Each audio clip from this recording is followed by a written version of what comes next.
Hey friends, it's Walter Zumrock here with a video about using shrink plastic to incorporate charms onto your cards. You'll see me stamp, color, and bake them to shrink them into size that will be able to fit onto your card. I'm going to use some shrink plastic to make some charms to go along with the really nice silver charms that came in the kit.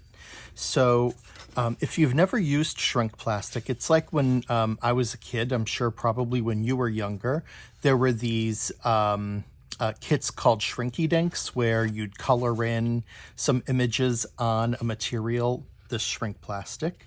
You'd put them in the oven and they would curl up and go ahead and harden up.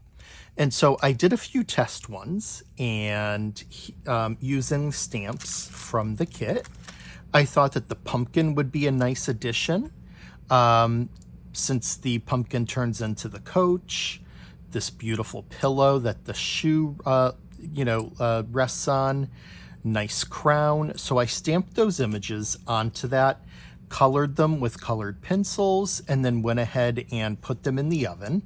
And this is how they came out. And I wanted to show you more of that process.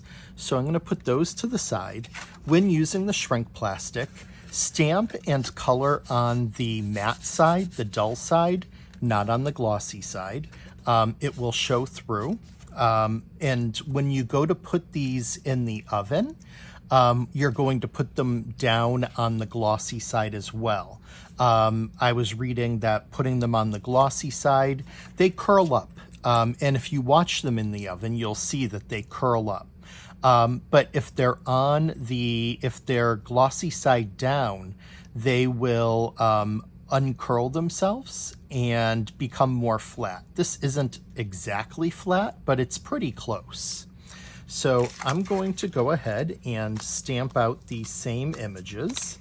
So I'm going to take this pillow and I'm going to space them out on here. As you can see, when I cut them out, and I'll go over this again, I didn't cut right up against the image. I left some space. You especially want to leave some space at the top so that you can use a hole punch to punch the hole before you put it in the oven. A standard size hole punch hole shrinks down to that little size, but that's enough to get it onto, string or leather or, wire for whatever it is you want to use it for. So we have the pillow, we have the crown, and we have the pumpkin. And I tried a couple of different inks for stamping, and what I discovered is the ink that worked best for me in stamping was a black ink that's not a pigment ink. I originally tried stamping with the VersaFine Clair because I really, that usually gives such a nice rich darkness. But after I stamped it, even after I let it dry, it streaked.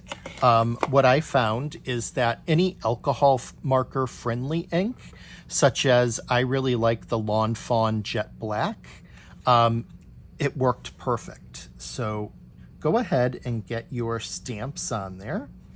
And you're probably gonna have a little bit of sticking, but that's why I put them all the ways up against, I put the shrink plastic all the way up against the side so that, I only had to stamp the images once the last time. I didn't have to restamp. I load it with enough ink to make sure that it has good coverage. And then make sure that that's in a line all the ways up against, bring it down. And I just, if you have a press tool, you could certainly use your pressing tool, use your hand. A lot of times I just use my hand. So we'll go ahead and just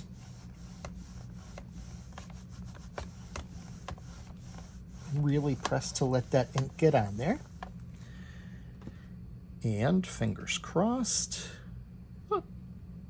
the crown didn't seem to. Well, the good news is that didn't move, the shrink plastic. So let's get that crown pressed there, and then that little fringe on the pillow didn't seem to take either. And now they did. Perfect stamped images. So we're going to remove those. Put this to the side, clean that later. What I think helps a lot in regards to the ink drying is to take your heat tool or even just a hair dryer. If you're using your heat tool, I would use the low setting. If you're using a blow dryer, you can use the high, just to make sure that that ink is set.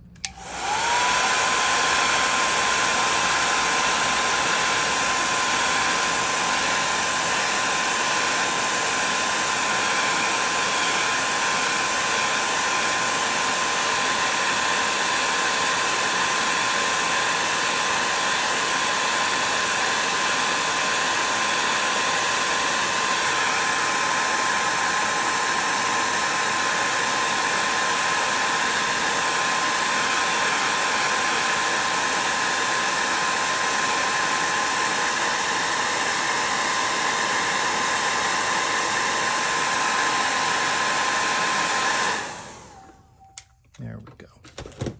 And then you can go ahead and color your images. And in regards to coloring, I find that colored pencils do work the best.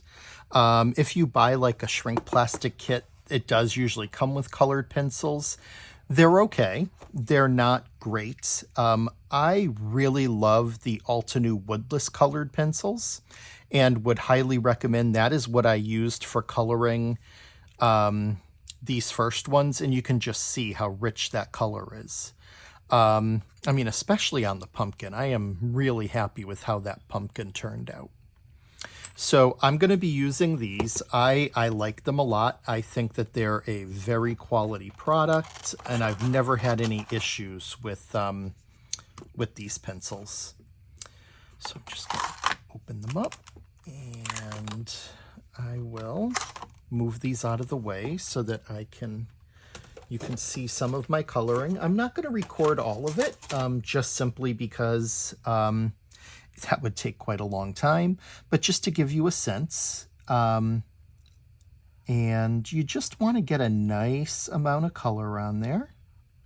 And for, something like this, I would not worry too much about shading. If you would like to, by all means, please feel free to. I just don't think for like a plastic charm like this that there's a real need to do that. But if you would like to, by all means, that is your choice. And I would say go right ahead and do it. I just think as long as you have some nice coverage, that's what I did the first time, you'll be really happy with how it turns out.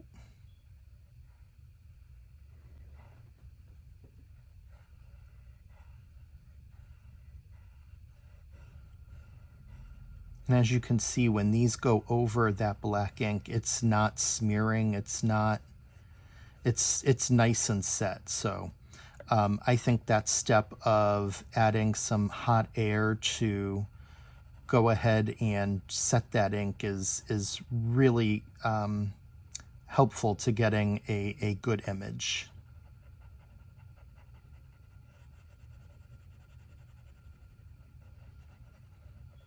And you can color these whatever color scheme you like. I happen to like the purple for the pillow. I find it very regal.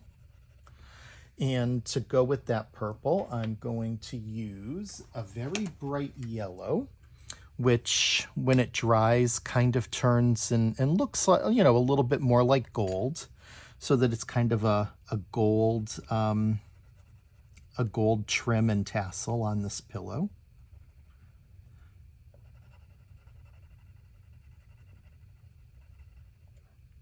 And what's nice is you don't have to color in like each individual piece of the piping on the pillow. you know, you can just cut across like that, because again, once it shrinks, you lose a lot of that detail and you're not even going to even be able to tell. So you know, if I was working on a card, I would be more careful and color each piece. With this, I think it's fine to take some shortcuts with your coloring. But again, it's totally up to you. Then I go with a little bit of a orange just to add in just a touch of detail, not a whole lot. So there is the pillow, and those images are colored. Now you just have to cut them out. And for cutting them out, the first thing I do is I separate them, because you want to make sure that you leave space for your hole at the top. And you want to make sure that you leave enough space for that hole, so that it doesn't, because as it shrinks up, you don't want it to shrink right into the image. So let's cut those. And I am going to show you the cutting of the pumpkin. Before I cut the rest of it out, I'm going to put my hole in with my hole punch. And you can also see that this just glides right through it, right through the shrink plastic. So you want it about 2 to 3, at least 2 to 3 centimeters away. And I'm just estimating, but that's about where I had it on the one I did, and I was very happy with that. So just punch it, pull it out. You do want to be careful, because while this bends, if you bend it too far, it will crack. So you definitely want to be careful of that. And the reason why I like to put the hole in is because then you know where you're cutting from. And I leave a border around the image. I don't cut right up to it. And I think that's absolutely fine to do. I don't think you have to have the, you know, the completely trimmed image right up to it. Again, because you want to reserve room for the shrinking.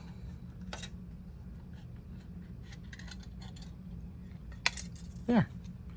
So there is my pumpkin. I'm going to cut out the pillow and the crown next. So put them onto a piece of parchment paper and then into the oven at 330. And it only takes like 1 to 2 minutes for these to curl and shrink. I'm using a toaster oven, so I'm not warming up my big oven to do this. Okay, so these are out of the oven and they cooled a bit. Remember, this is the flat side, and you can see how good they look. Turn them over onto the glossy side, and you can just see how nice that color is. You can see the striations on the pumpkin. You can make out those jewels on the crown and that piping on the pillow. It's just fabulous. Really easy to do, and it's a fun way to incorporate a different kind of ephemera into a card or project. Here's the card that I used the charms on. It was made with the crystal slipper kit from Love from Lizzie. I combined it with a couple of charms that came in the kit, and it makes a really wonderful and whimsical design.